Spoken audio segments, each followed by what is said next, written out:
गाय के गोबर से गेहूं के दाने निकाल कर खिलाओ हाँ। तो स्त्री गर्भवती हो जाती है। ये मतलब अपने केस में ट्राई किया था आपने वाला? बड़े बड़े लोग आजकल बिल्ली की पोटी की कॉफी पी रहे हैं, आपको पता है? सुना अब हमने ऐसा। बिल्ली की पोटी आप खा सकते हैं, उससे ऐतराज नहीं है, उससे आप बहुत समझदार कहलाएंगे। वो जी मैं तो पढ़ा लिखा हूं, मैं तो बिल्ली की पोटी खाता हूं। और भारत माता में गाय को माता मानने वाले गाय के गोबर से वो गेहूं निकाल के उसकी रोटियां बना के खाने में ऐतराज है।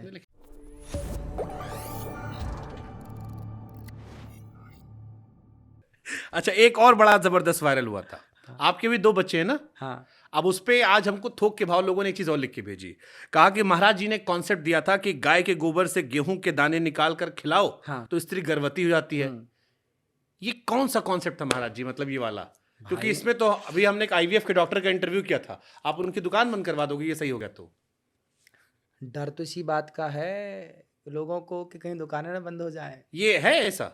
फिर देखिए पूरा आप मेडिकल मतलब अपने केस में ट्राई किया था आपने वाला? मतलब थोड़ा पर्सनल हो रहा है। जरूरत ही नहीं पड़ी, श्री राधे। जरूरत नहीं पड़ी, और जहां जरूरत पड़ती है वहां पे ये देना सही है। ये गाय के गोबर में गेहूं का दाना, ऐसा है, गोबर उसे पूरा समझिए।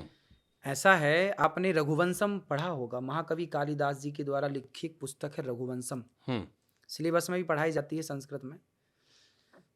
तो उसमें राजा दिलीप थे, भगवान राम के पूर्वज। उनके संतान नहीं हो रही थी, वशिष्ठ जी के पास गए, प्रभु संतान नहीं हो रही है। वशिष्ठ जी ने कहा गौ माता की सेवा नहीं करते आप, अपराध लगा है गौ माता का, इसलिए आपको संतान नहीं हो रही है, आप सेवा कीजिए। तो वशिष्ठ जी की गाय थी नंदिनी, तो नंदिनी उन्होंने ली और सेवा की। उनकी सेवा से उनको एक पुत्र प्राप्त हुआ, सेवा से, गौ माता की सेवा से। क्या पुत्र प्राप्त हुआ? जिनका नाम रखा रघु, जिनके नाम से रघुवंश पड़ा। तो गौ माता की सेवा करने से राम जी का वंश चला, तो गौ माता की सेवा करने से हमारा और आपका वंश चलेगा। गाय को गेहूं खिलाइए सबसे पहले, और गेहूं जब गाय के पेट में जाएगी और जब वो गोबर के द्वारा बाहर आएगी तो उसको आप साफ करिए, 10 बार पानी से धुलिए उस गेहूं को, फिर सुखाइए, फिर उसको पीसिए, फिर उसकी रोटी बनाइए, फिर उसका भोग लगाइए भगवान जी को। और गाय चबा ली हो तो? नहीं, गेहूं का कॉन्सेप्ट ही, वो गाय चबाते ही नहीं ना गेहूं। हम ये वाला फॉर्मूला ट्राई नहीं किया, हम तो खाली कॉन्सेप्ट सोच रहे हैं कि गाय के मुंह में गया चबा ली तो नहीं चबता वो, फिर तो गोबर दाना दाना रहता है, कुछ चबा लेगी तो कुछ परसेंट रहेगा जो बच जाए गोबर में, तो रहेगा कुछ परसेंट। उसको मैंने वो रोटियां खाई हैं। आप खाएं ये वाला गेहूं? हाँ, वो रोटी मैंने खाई है। गाय के हमारे जो जंगल में रहने वाले संत है ना, अब देखो विडंबना तो ये है कि आज की आधुनिकता के नाम पर बच्चे इतने आधुनिक हो गए हैं कि जो प्राचीन परंपराएं थी भूल गए।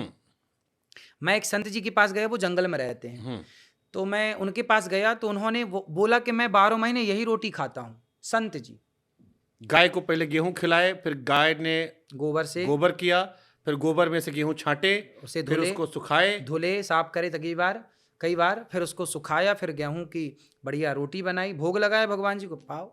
तो धरती माता नहीं शिकायत कर रही कि जब हम सीधे सीधे दिए थे सीधे खा लेते? ना, वो अलग है। क्या उसमें है? गुण बदल गया ना। अब आप बताइए, आप तो बहुत समझदार हैं। मतलब गाय का गोबर हम भी मानते हैं, हम उन लोगों में नहीं जो गाय गोबर दूरी बनाते हैं, हम भी उसको कंडा में देखे हैं, जलाने का काम आता है, घर में गौरी गणेश बनाने का काम आता है, लेकिन उससे खाना ये थोड़ा सा असहज करने वाला महाराज। अच्छा, बड़े बड़े लोग आजकल बिल्ली की पोटी की कॉफी पी रहे हैं, आपको पता है?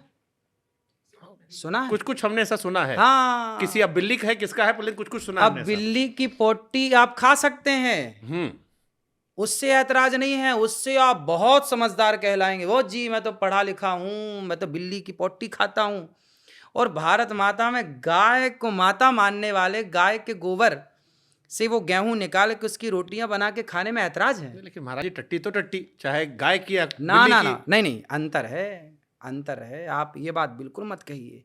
मतलब खाने के पॉइंट ऑफ व्यू से आज तक का इतिहास है। गाय में मेरी बहुत आस्था है, मैं जाता हूँ, रोटी खिलाता हूँ, उसके पाँव पकड़ता हूँ, खिलाया हूँ बचपन में, उसका गौरी गणेश बनाया हूँ, सब किया हूँ मैं, लेकिन खाने में क्यों? आपने पंचगव्य कभी नहीं पिया? नहीं पिया? हमारे यहाँ जब भगवान राम, दशरथ जी या कोई भी आपको यज्ञ कराएंगे ना कभी, तो आपको सबसे पहले ही पंचगव्य पिलाया जाएगा। उसके बिना गौमूत्र, पंचगव्य में 5 चीजें होती हैं, गाय का दूध, गाय का घी, गाय का दही, गाय का मूत्र और गाय के गोबर का रस, गोरस। ये 5 चीजें मिलाई जाएंगी और 5ओं का पंचगव्य बनाया जाएगा और आपको पिलाया जाएगा। उसके बिना आप शुद्धि नहीं पाएंगे, वो शुद्धि है, उसके बाद आप यज्ञ के अधिकारी बनेंगे। यदि फैशन के नाम पर आप बिल्ली की पोटी खा सकते हैं, हम नहीं खाते बिल्ली की पोटी। तो गाय, हमारे यहाँ तो गाय के गोबर से आंगन को लीपा जाता है। आपने अभी क्या बोला? आपने अभी बोला ना कि पोटी तो पोटी, चाहे गाय की हो चाहे बिल्ली, गलत है खाने के पॉइंट ऑफ व्यू से महाराज जी।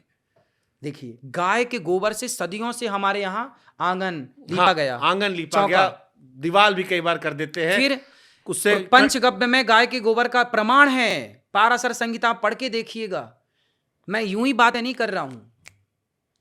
पाराशर संहिता शास्त्र पढ़िए तो सही। गाय को यूं ही माता थोड़ी कहते हैं, गावो विश्वस्य माता। आपने सेवन किया है क्या पंचगव्य का? हाँ, कई बार। हम तो रोज जब पूजा करते पंचगव्य पीते हैं। मतलब आपने गौमूत्र भी सेवन किया है और आपने गाय की पंचगव्य गोबर से रोटी भी खाई। मैं तो गोबर से स्नान भी करता हूँ। गोबर से स्नान करने का क्या मतलब, उससे क्या फायदा होता है? भाई, क्रीम पाउडर आप लगा रहे हैं, क्रीम जो लगा रहे हैं बाजार की, केमिकल युक्त है ना। मैं जिस गाय की बात कर रहा हूँ वो शुद्ध देसी गाय की बात कर रहा हूँ। यदि देसी गाय का गोबर है, गौमूत्र है, दूध है, दही है, सब कुछ अमृत है। विडंबना देखिए कि अब भारत में ही, आप बताइए 100 साल पहले भारत में लोगों के पास भरपेट खाने को था? सब नहीं था, उसके पहले तो था। किसके पहले? अंग्रेजों के आने के पहले, मुगलों के पहले। तो लोग कहते हैं सोने की चिड़िया थे हम। हाँ, आपने भी सुना है, जैसे बिल्कुल, डाल डाल पर सोने की चिड़िया। देखिए वही गाना आ गया। स्वामी जब प्रधानमंत्री, आप तो देखिए राजनीति को जानते हैं, जब हमारे देश के प्रधानमंत्री पंडित लाल बहादुर शास्त्री थे, उस जमाने में अमेरिका से हमारे देश में गेहूं आयात होता था। उस बीच में दिक्कत थी ना। जब हमारे देश में भरपेट खाने को नहीं था, उस समय क्या खाते थे लोग? आपके पूर्वज, आपके पिता के पिता के पिता क्या खाते थे उस समय पे? जब हमारे यहाँ धरती अनाज नहीं देती थी, उस समय पूरे भारत को प्राणदान, जीवन दान देने वाली गौ माता थी। सब गाय का दूध, गाय का दही, गाय का मक्खन, घी पी पी के जीवित थे। ये सब हम भी रोज कंज्यूम करते हैं। हम रोज घी, दही, दूध दबा के लेते हैं। लेकिन जो बाकी 2 चीज आपने बोली, उस पर थोड़ा सा हम सोच रहे हैं कि इसको लोग कौन से लेते हैं। हमने देखा भी नहीं अभी तक। हाँ, अब आप कभी यज्ञ करेंगे ना, कभी यज्ञ करिए, यज्ञ कराइए। एक बार हम आपको देखेंगे सेवन करते हुए। हाँ, मैं आप आना वृंदावन, आपको भी कराऊंगा, मैं भी करूंगा। मैं आपको देखूंगा पहले। हाँ,